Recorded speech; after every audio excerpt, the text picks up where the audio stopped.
Festival počal z otveranjem výstavy akvareloh poznatej ruskej maľarky Heleny Kanjuh a urjadovo ho otvoril direktor Radio Novog Sadu Jožef Klem.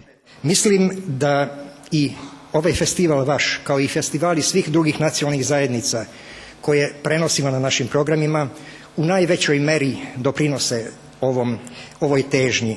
Naime, oni svi govore univerzalnim jezikom muzike.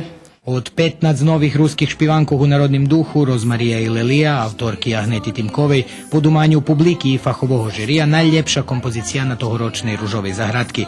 Aranžer bol Jovan Jovanović, tekst za pobjednicku špivanku napisala Sanja Poldruhi, kotra zoz Mirelu Mali i interpretovala špivanku.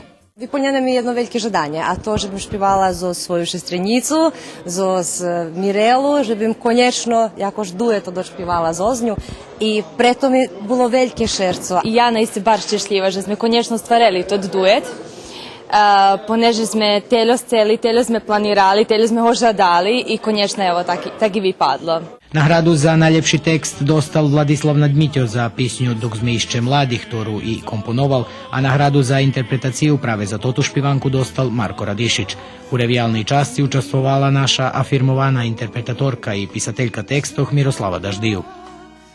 Ja na telju veljo špivanki odšpivala, teljo sam tekst i napisala, že naiste bilo češko napraviti zvibor špivankoh i u 30 minutoh bar češko predstaviše. Organizator i generalni pokrovitelj festivalu bola Radio-televizija Vojvodini, a sponzore, jak i prešlih rokov, boli veli našoj instituciji, ustanovi i organizaciji, jak i privredni podprijemstva i pojedinci.